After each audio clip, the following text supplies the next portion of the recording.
Actor John Cusack is managing to make some noise back here at home politically. And he's got a new film out about Iraq as well. It's called War Incorporated, and he's also involved with some ad campaigns pertaining to the election. We'll get to that. Mr. Cusack, thanks for joining us.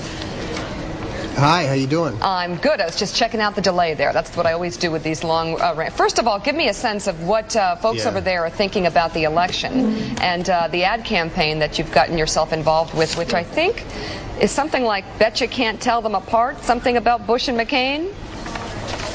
Yeah, it's an ad that basically asks the question: is there much difference between the Republican standard bearer of 2008 and George Bush? And if you look back at the voting record, you see they've been virtually identical.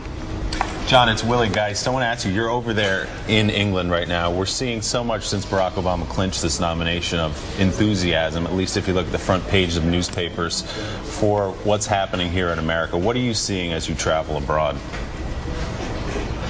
In England, it seems like there's a great deal of enthusiasm for Senator Obama, and I think leading up to him clinching the nomination, the sense was, is America really going to let him do this? And I don't know what that says about America, but I know that people were thinking that they were hoping it was going to happen, but they somehow thought that he was going to be prevented. That's what I kept hearing over here in England. So there seemed to be a euphoria about it. Yeah, I was looking at the Economist magazine, the front page, a picture of John McCain and Barack Obama. It says the very best of America. But let's get to your movie, War, Inc. Tell us about it. It's political, certainly, but it's sort of a satire. Tell us about it. Yeah, well, it's really about the ideology that brought us into the Iraq War, and it's sort of a kind of a pretty absurd satire on the neocon ideology. But I think sometimes satire and absurdism just takes the trends that are happening now and takes them to their logical conclusions. And so, you now have a sort of a half privatized war, and you have a lot of mercenary soldiers and the contractors there. And the question the film asks the question, is that really what we want the future to be? So it's a pretty tough satire, but it seems to be resonating with people. People seem to really like it.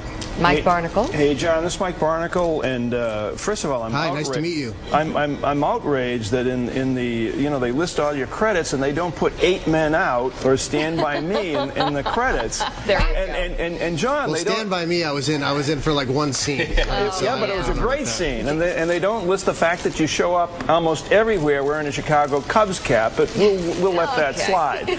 But many of your roles and much of what you do is political, and it's great, and we know where you're coming from.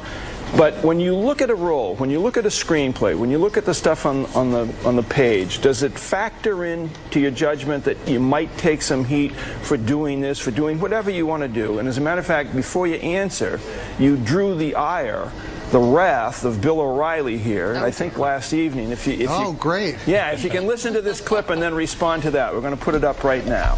Hey, of course, Senator McCain supports a new GI Bill. He has his own version. He wants to tie increased benefits to longer service. The more years in, the more you get, as an incentive to keep good people in the military.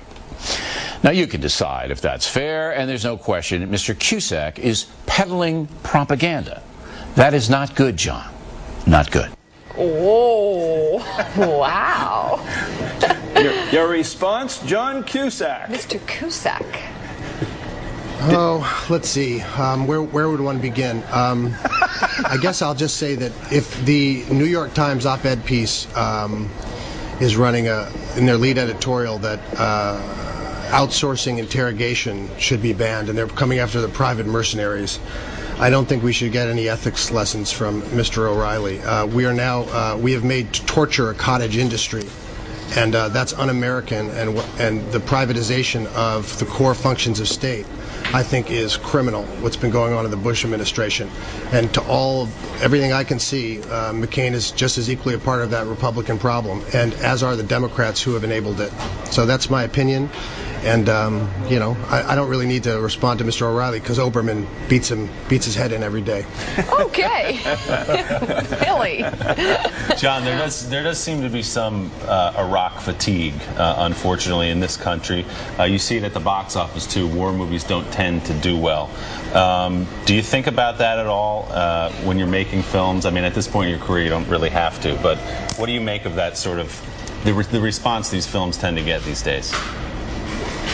Well, I think, I think a lot of people would say, everybody just makes movies to make money or increase their fame or something like that. But I think, I'm an artist, or maybe I'm not an artist, maybe I'm a bad actor, but I try to be an artist.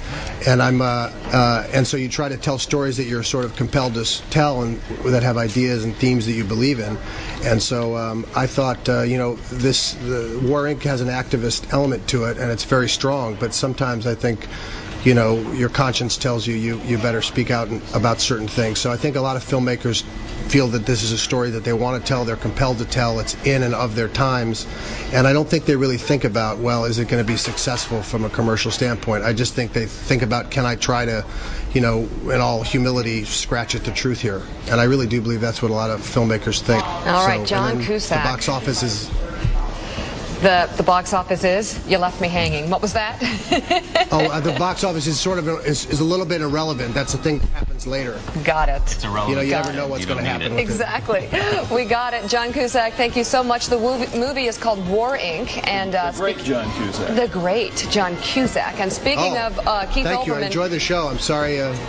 Thank you very much. I understand you'll be on Countdown tonight right here on MSNBC. So.